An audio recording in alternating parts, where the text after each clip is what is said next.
பெரியவா ஆந்திரால யாத்திரை பண்ணிட்டு இருக்கிறதே பல வித்வத் சதஸ்லாம் அங்கங்க போற இடத்துல நடக்கும். பண்டிதர்கள்லாம், மகா பண்டிதர்கள், வேத வித்துக்கள் எல்லாரும் வந்து பெரியவா சன்னதியில தங்களோட வித்தைகள்லாம் காணிக்கையா சமர்ப்பணம் பண்ணுவா. அப்படி இருக்கிறதே ஒரு வித்வத் சபை நடந்துட்டு இருக்கு. அதுல கோதாவரி ஜில்லாலேருந்து ஒரு பண்டிதர் வந்திருக்கார். அவர் காலு கை இல்லாத ஒரு ஹேண்டிகேப் அப்படின்னு சொல்லலாம், அது மாதிரி ஒரு பெரிய பண்டிதர். அவர் எப்படி வந்தார் அப்படின்னா, அவரோட சம்சாரம் அவர் அழிச்சுன்னு வந்திருக்கா. அந்த அம்மா அவர் ஒரு கூடையில உட்காத்தி வச்சு தலையில தூக்கிண்டு அழிச்சுன்னு வந்தா பெரியவாள்கிட்ட. பார்த்தவாளுக்கெல்லாம் ஆச்சரியமா இருந்தது. ஒரு பொம்மநாட்டி ஸ்திரீ தன்னோட புருஷனை கூடையில உட்காத்தி வச்சு தலையில தூக்கிண்டு வரா. நல்ல திருடார்த்தமான சரீரமா தான் இருக்கா. முதல்ல இப்படி அங்கஹீனமா இருக்கிற ஒருத்தரை ஒரு ஸ்திரீ கல்யாணம் பண்ணிண்டு அவரோட கொடுத்தனம் பண்றதே பெரிய ஆச்சரியம். இதுக்கு மேல அவரை கூடையில தூக்கிண்டு அவர் எங்கெங்கெல்லாம் போகணுங்கிறாரோ, எந்தெந்த சதஸ்கோ என்னென்னவோ எல்லாத்துக்கும் அழிச்சுன்னு போறா. அப்படின்னா அப்படி பதவி சிசுரூஷ பண்றான்னா எப்பேற்பட்ட பதிவிரதியா இருக்கணும். இதை பார்த்தோன்னு பெரியவாளுக்கு ஆச்சரியமா இருந்தது. பெரியவா எல்லாத்தையும் சொல்லி ஆச்சரியப்பட்டா. என்ன இப்படி ஒரு பொம்மநாட்டியா இருக்கா? இந்த காலத்துல கூட நம்ம ஏதோ புராண இதிகாசங்கள்லாம் படிக்கிறோம், நலாயினி முதலான பதிவிரதா ரத்னங்கள்லாம் பார்க்கிறோம். புருஷனை தூக்கிட்டு போனா, சமந்துன்னு போனா, குடையில வச்சுன்னு போனா அப்படின்லாம் கதை இதெல்லாம் கேட்கிறோம். அதெல்லாம் வாஸ்தவத்திலேயே நடந்திருக்கும் அப்படிங்கிறதுக்கு சாட்சி மாதிரி இந்த அம்மா அப்படி கூடையில தூக்கின்னு வராளே அப்படின்ட்டு ரொம்ப ஆச்சரியமா இருந்தது. அந்த அம்மாவோட அந்த பதிபக்தியை ரொம்ப மெச்சினா பெரியவா. அந்த அம்மாவும் பெரியவாள்கிட்ட இந்த அளவலாவின்தா. அப்படி ஒரு நாளைக்கு பேசிட்டு இருக்கிறதே பெரியவா கேட்டா, நீ இப்படி இல்லாம உன் பதிக்கு சுசுரூஷ பண்ற மகா பதிவிரதையா இருக்க, எனக்கு ஒன்னே ஒன்னு ஆசை, உன் வாயால என்னை பத்தி ஏதானு சொல்லேன். நான் எப்படி என்னை பத்தி ஏதானு உன் வாயால சொல்லு அப்படின்னா. ஈஸ்வரனு கூட எப்படி ஆசையா இருக்கு அப்படின்னார், பதிவிரதைகள் வாக்கால தன்னை பத்தி அங்கீகரிச்சு சொல்லணும் அப்படின்னு ஒரு ஆசை போல இருக்கு. பெரியவா அப்படி சொன்னோன்னு அந்த அம்மா ரொம்ப சர்வசாதாரணமா என்ன பண்ணினா, நீ சாட்சாத் ஈஸ்வரன், தர்மத்தை நிலைநாட்டுறதுக்காக இந்த உலகத்தில் அவதாரம் பண்ணி நடமாடின்னு இருக்க. நீ இந்த சரீரத்தோடையே 100 வருஷம் இருப்ப அப்படின்னா, 100 வருஷம் இருப்ப, 4 நட்சத்திரம் குறையும் அப்படின்னா. பெரியவா கேட்டுண்டா. அதுக்கப்புறம் சம்பாஷணம் இருந்து அப்புறம் வெள்ளம் போயிட்டா.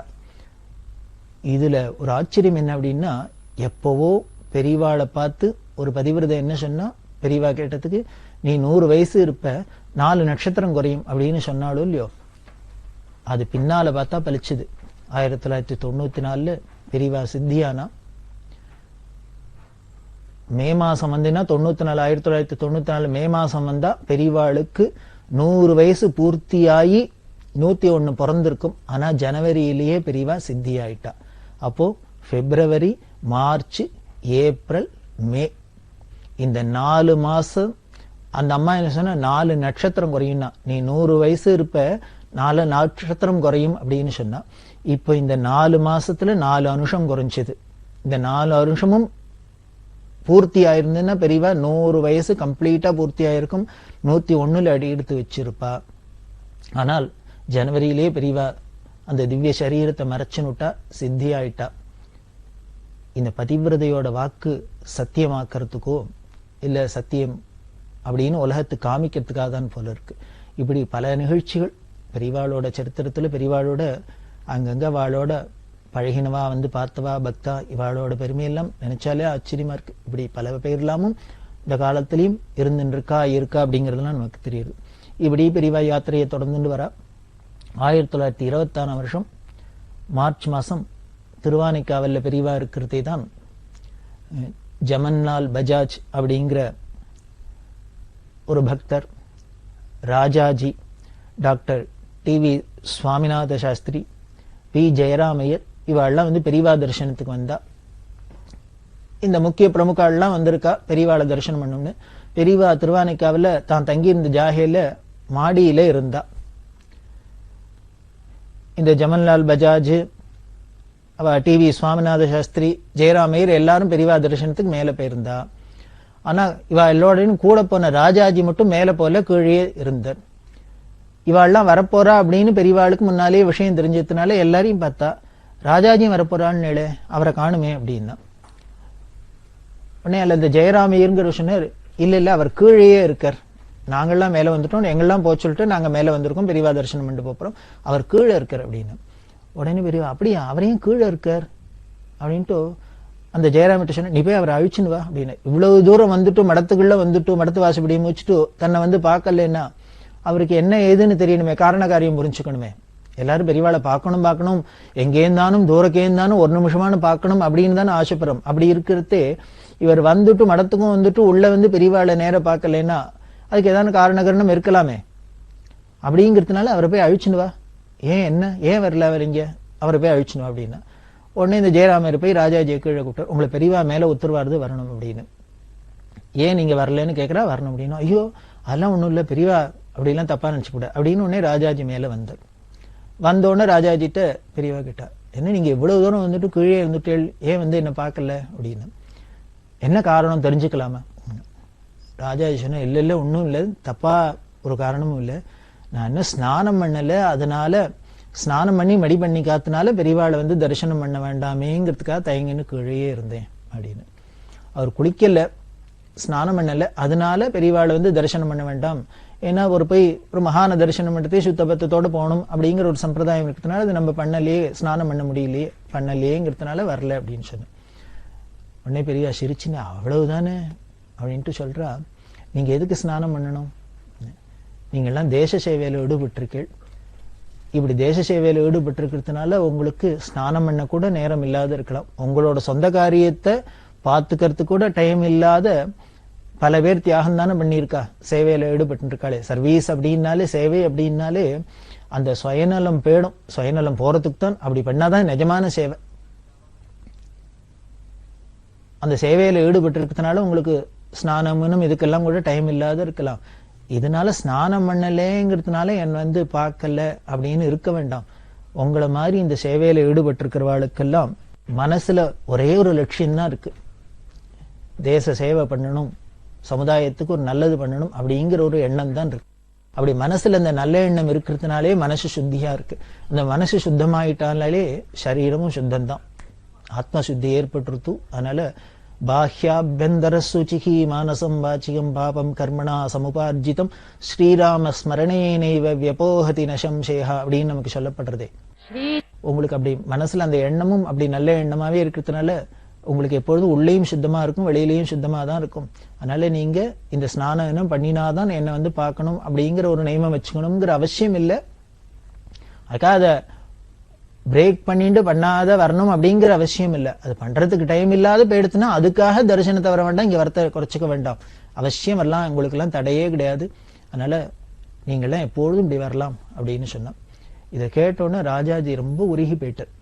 உருகின எல்லாருக்குமே தெரியும் ராஜாஜிங்கிறவர் ரொம்ப டஃப்பா இருக்கக்கூடியவர் அப்படின்னு.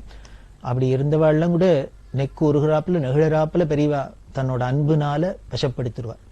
அவர் சொன்னார், இப்படி ஒரு கருணை, இப்படி ஒரு கருணை, அதாவது எதை எப்படி ரெக்கக்னைஸ் பண்ணும், யாரை எப்படி கௌரவிக்கணும் அப்படிங்கிறதுல பெரியவாளுக்கு பெரியவா தான் அப்படின்னு அவர் ரொம்ப ஸ்லாகிச்சார். இப்படி பெரியவா அவரை கூப்பிட்டு வலியை கூப்பிட்டு தரிசனம் கொடுத்தது ராஜாஜியால மறக்க முடியாத ஒரு பெரியவாள்கிட்ட பிரியத்தை ஏற்படுத்துது. ஏன் இப்படி பெரியவா சொன்னா, அவரை நீங்க தேச சேவையில ஈடுபட்டிருக்கீள், அதனால உங்களுக்கு ஸ்நானம் பண்றதுக்கு கூட டைம் இருக்காது, ஸ்நானம் பண்ணலைன்னாலும் பரவாயில்ல எங்கிட்ட வரலாம் அப்படின்னா, இங்க வரலாம், மடத்துக்கு வரலாம், கோவிலுக்கு போகலாம், இந்த மாதிரி நல்ல காரியங்களை கலந்துக்கலாம் அப்படின்னு சொன்னா பெரியவா ஒரு சாஸ்திரத்துக்கு விரோதமா ஏதானு சொல்றாளா? இல்ல, எதுக்கும் ஒரு பிரமாணம் இல்லாதே பெரியவா எதுவும் ஏதோ வாயில வந்தது அப்படின்னே சொல்லிட மாட்டா. எல்லாத்துக்குமே ஒரு பிரமாணம் இருக்கும், அதுவும் சாஸ்திர பிரமாணம் இருக்கும், வேத பிரமாணம் இருக்கும். அதாவது சாஸ்திரத்துல சொல்றது யஜ்ஞ தீட்சை அப்படின்னு ஒண்ணு உண்டு. இப்ப யாராலும் யாகம் பண்றதா இருந்தா ஆரம்பிச்சாக்க அந்த சங்கல்பம் பண்ணி யாகம் பண்ணா அதுக்கு 4 நாள் ஆகலாம், 1 வாரம் ஆகலாம், 10 நாளா, இதுக்கு ஏத்தாப்புல காலத்துக்கு ஏத்தாப்புல பல விஷயங்கள் இருக்கு. அப்படி பண்றதே அப்படி சங்கல்பம் பண்ணிட்டு ஆரம்பிச்சுட்டா அது முடியற வரைக்கும் ஸ்நானம் பண்ண வேண்டாம் அப்படின்னு சொல்றது. இப்ப விவாகத்திலேயே பார்த்தீங்கன்னா விவாக தீட்சை அப்படின்னே உண்டு. ஒரு பையன் பொண்ணு கல்யாணம் பண்ணிக்கிறா அப்படின்னா அந்த கல்யாணத்துக்கு முன்னால இந்த விரதங்கள்லாம் ஆரம்பிச்சு எல்லாம் பண்ணி அன்னைக்கு இவன் மதுபர்க்கம் அப்படின்னு சொல்லி, மாமனார் இப்ப சொல்லுவார், அவனுக்கு கால அலம்பி பூஜை எல்லாம் பண்ணி மதுபர்க்கம் அப்படின்னு கொடுப்பா. அந்த மதுபர்க்கம் பிராசனம் பண்ணியாச்சுன்னா அவனுக்கு தீட்சை ஆரம்பிச்சு கொடுத்து, தீட்சானிம விவாக தீட்சை. அதுக்கப்புறம் 5ஆம் நாள் விடிகாரத்தால சேஷஹோமம் எல்லாம் ஆகிதான் எல்லாம் அது பூர்த்தியாகும். இந்த விவாகத்துக்கு வரத்துக்கு முன்னாலே இவன் மங்கள ஸ்நானம் பண்ணி எண்ணெய் தேய்ச்சி ஸ்நானம் பண்ணி எல்லாம் பண்ணி இந்த மங்கள ஸ்நானம் பண்ணிவிட்டு அதுக்கப்புறம் இந்த விவாகத்தை 4 நாளைக்கு தொடர்ந்து நடத்திட்டு இந்த 4 நாளும் குளிக்கப்படாது.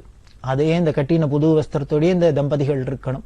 யஜ்ஞ தீட்சை விவாக தீட்சை அப்படின்னு பேர். அப்படியே இருந்து கடைசியில 5ஆம் நாள் இந்த சேஷம்லாம் எல்லாம் அப்புறம் இவா திருப்பி மங்கள ஸ்நானம் பண்ணி இதெல்லாம் பண்றதுங்கிறது ஒரு நியமம். அது அவபிருத ஸ்நானம் அப்படின்பா.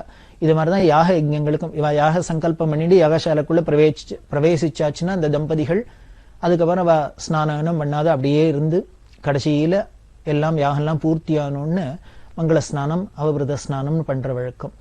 இவர் இப்ப ராஜாஜிட்ட இந்த நியமத்தை தான் சொல்லியிருக்கா போல இருக்கு.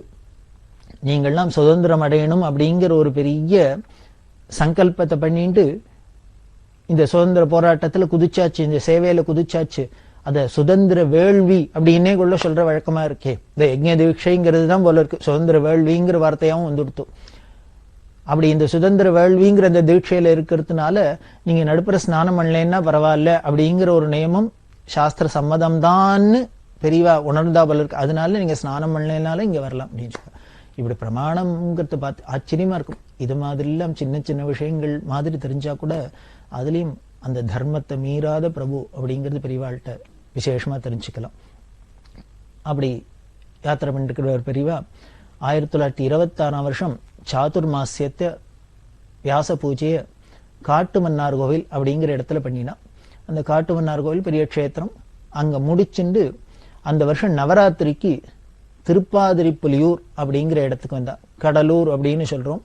அதுல OTNT new town old town அப்படி இல்லாம சொல்றாளே இந்த கடலூர் திருப்பாதிரிப்புலியூர். அந்த திருப்பாதிரிப்புலியூர்ல பண்ணினா. இந்த திருப்பாதிரிப்புலியூர் அப்படின்னா பெரிய க்ஷேத்திரம், மகாட்சேத்திரம். பாடலீஸ்வரர் அப்படின்னு சுவாமி. பாடலி அப்படிங்கிற புஷ்பம் நிறைஞ்ச வனம், அதனால பாடலி வனம். அதுல பாடலி புஷ்பம் ஸ்தல விருட்சமா இருக்குது. பாடலி புத்திரம் அப்படின்னு நாம எல்லாம் சரித்திரத்துல படிச்சிருப்போம். இன்னைக்கு பாட்னா அப்படிங்கிறோம். வடக்க பாடலிபுத்திரம் பாட்னா அப்படின்னு ஒண்ணு இருக்கும் இல்லையோ, அதே மாதிரி இங்க தெற்க பார்த்தேன்னா இருக்கிற பாடலிபுத்திரம் பாட்னா தான் இந்த திருப்பாதிரிப்புலியூர். ஆச்சரியமா இருக்கும். நம்ம தேசத்துல வடக்கு தெற்கு அப்படின்லாம் இருந்தா கூட அங்க இருக்கிற ஊரெல்லாம் அதே க்ஷேத்திரம் அதே பெருமையோட அதே பேரோட தெற்கையும் இருக்கும். தெற்க இருக்கிறாப்லயே அதே பெருமையோட அதே பேரோட வடக்கையும் இருக்கும். இது ரொம்ப சர்வசகஜமா இருக்கும். பாட்னா அப்படிங்கிற பாடலிபுத்திரம்னு எங்கேயோ பீகார்ல இருக்கு அப்படிங்கிறோம். அதே மாதிரி தமிழ்நாட்டிலையும் இந்த திருப்பாதிரிப்புலியூர் தான் பாட்னா பாடலிபுத்திரம். வடக்கு காசி அப்படிங்கிற உத்தரப்பிரதேசத்துல, தெற்க பார்த்தேன்னா தென்காசி அப்படிங்கிறோம். காஷ்மீர் அப்படிங்கிறோம். காஷ்மீரம் அப்படிங்கிறது பார்த்தேன்னா அது நம்ம ஜம்மு காஷ்மீர் அப்படி எல்லாம் சொல்றோம். அதே மாதிரி தெற்கே ஒரு காஷ்மீர், காஷ்மீரம். அது தெற்க இருக்கிற காஷ்மீர் எங்க என்ன பேர்ல இருக்கு அப்படின்னு நம்ம பேரை தெரிஞ்சணும்னா ரொம்ப ஆச்சரியமா இருக்கும். அந்த தெற்க இருக்கிற காஷ்மீரத்துக்கு பேர் தான் காஞ்சிபுரம்னு பேர். காஞ்சிக்கு பேர் காஷ்மீரம்னு ஒரு பேர். இங்க காஷ்மீரம் அப்படின்னா தெற்க இருக்கிற காஷ்மீரம் தான் காஞ்சி.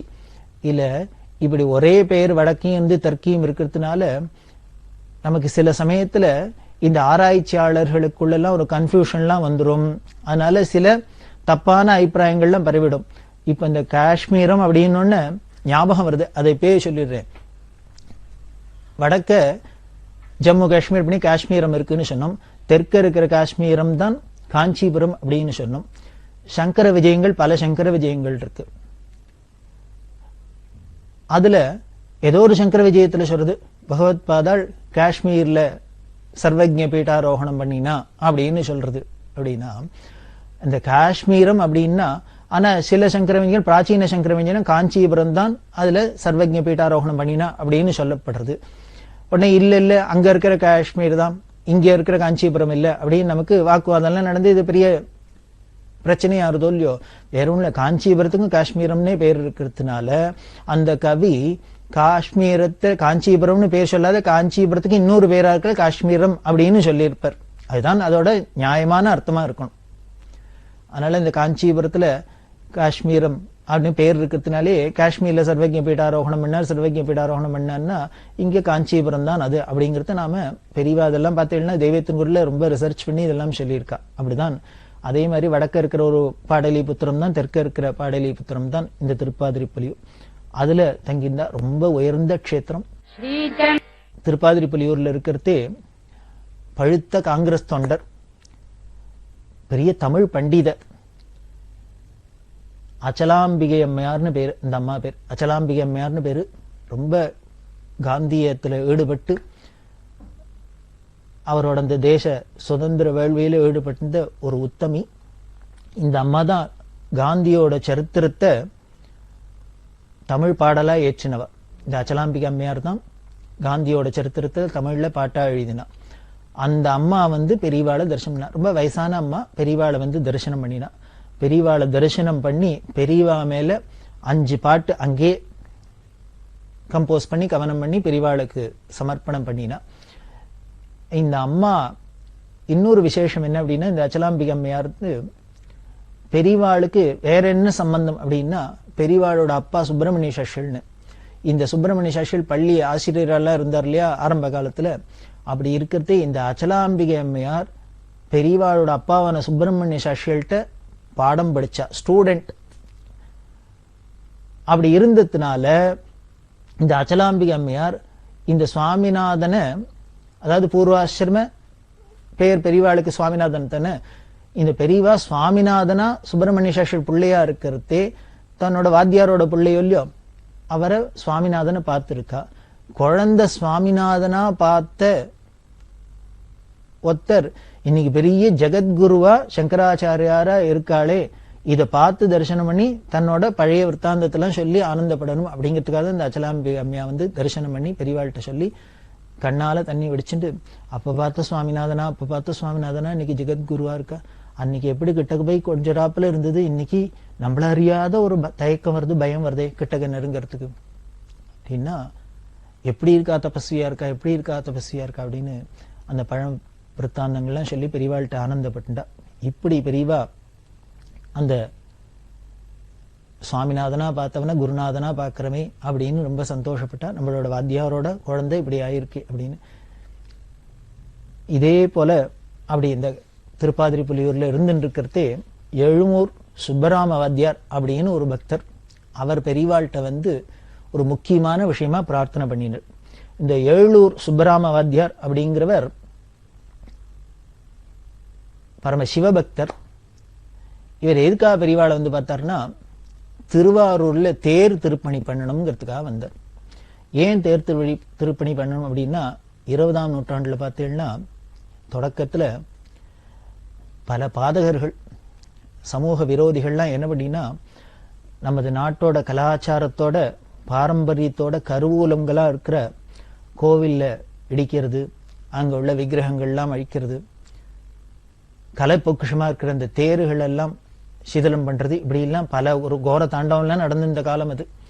அப்படி நடந்த சமயத்துல திருவாரூர் தேரழகு அப்படின்னு திருவாரூர் தேரழகுக்கே பேர் போனது. தியாகேஸ்வருக்கு என்ன அழகு அப்படின்னு தேர்ல வர்றதுதான்.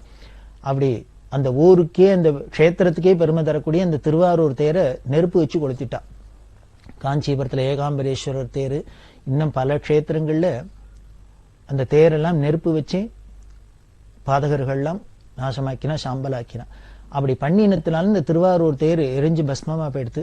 அந்த ஊருக்கு அழகான அந்த தேர் இல்லாத இருக்கே, சுவாமிக்கு தியாகராஜாக்கு ரதோத்சவம் இல்லாத இருக்கே அப்படிங்கிற வருத்தத்தினால எப்படியானும் இந்த தேரை திருப்பி பண்ணி அதுல ரதோத்சவம் பண்ணி இந்த திருவாரூரோட பெருமையை திருப்பி கொண்டு வரணும் அப்படின்னு எல்லாரும் ஆசைப்பட, அந்த திருவாரூர்காரா எல்லாரும் முக்கிய பிரமுகர்கள், அதே மாதிரி வடபாதிமங்கலம் குடும்பத்தார் இருக்காளே அவ எல்லாருமா சேர்ந்து இந்த தஞ்சாவூர் ஜில்லா சேர்ந்த எல்லாரும் ஆசைப்பட்டு எல்லாரும் பெரியவாள்கிட்ட பிரார்த்தனை பண்ணினா, இதை எப்படியானும் பெரியவா அதுக்கு ஒரு ஏற்பாடு பண்ணி முயற்சி பண்ணி இந்த திருவாரூர்ல பழையபடி தேர் ஓடுறாப்புல அனுகிரகம் பண்ணணும் அப்படின்னு.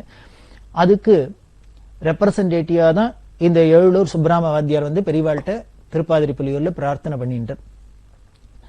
உடனே பெரியவா என்ன ரொம்ப சந்தோஷப்பட்டு ஸ்ரீமுகம் கொடுத்து 1001 ரூபா பணத்தையும் கொடுத்து, அவசியம் பண்ண வேண்டிய காரியம் பண்ணுங்கோ, உங்களோட பிரார்த்தனை எல்லாமே தியாகராஜர் மனசு குளிர்ந்து அனுகிரகம் பண்ணிடுவார். அவர் ரதாரோகணம் பண்ணி எல்லாருக்கும் அனுகிரகம் பண்ணார் அப்படின்னு பெரியவா ஆசீர்வாதம் பண்ணி ஸ்ரீமகம் கொடுத்து 1001 ரூபாய் பணத்தையும் கொடுத்து இந்த திருவாரூர் தேர் திருப்பணியை ஆரம்பிச்சு வச்சா. இந்த பக்தாளோட பக்தியோட தீவிரம், பெரியவாளோட அனுகிரக விசேஷம், இது எல்லாத்துக்கும் மேல ஈஸ்வரனான தியாகேசனோட திருவருள் எல்லாமே சேர்ந்துன்னு 6 மாசத்துல 1 லட்சம் ரூபாய்க்கு மேல சேர்ந்து கொடுத்தோம். அதாவது 1926 வருஷத்துல 1 லட்சம் ரூபாய் அப்படிங்கிறது எவ்வளவு பெரிய தொகை. 6 மாசத்துல கலெக்ட் ஆயிடுது. கலெக்ட் ஆகி சேர அதுக்கப்புறம் பெரியவா தொடர்ந்து யாத்திரை கேரள தேசத்தெல்லாம் பண்ணிட்டு இருக்கிறதே, கேரள தேசத்துக்கே சிறப்பான இந்த தேக்கு மரங்கள்லாம் அங்கங்க போய் பெரியவா எல்லாத்தையும் சொல்லி இந்த திருவாரூர் தேருக்காக அனுப்ப சொல்லி எல்லாரோட முயற்சியினாலையும் திருவாரூர் தேர் ரொம்ப அதி உன்னதமா திருப்பி நிர்மாணம் பண்ணப்பட்டது.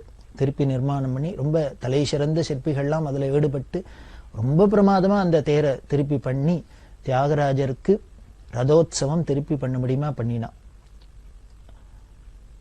அந்த தியாகராஜரோட அந்த தேர் ஓடுறதுக்கு காரணமா இருந்தது, அதுல முக்கிய காரணம் வச்சவர் இந்த சுப்பராம வாத்தியார். இவர் தன்னோட சாதாரண ஒரு 7 அந்தணர் தான். அந்த தியாகராஜாட்ட உள்ள பக்தியினால இது எப்படியான்னு நிறைவேறணும் அப்படிங்க தன்னோட சொத்து பத்தெல்லாம் வித்து இந்த தேர் திருப்பணிக்காக கொடுத்தார். அப்படி இருந்தவர் எப்பேற்பட்ட பக்தர் அப்படிங்கிறதுக்கு என்ன சாட்சி அப்படின்னா, இவர் கடைசி காலத்துல சந்நியாசம் வாங்கிட்டு ஸ்ரீ நாராயண பிரம்மேந்திரர் அப்படிங்கிற நாமத்தோட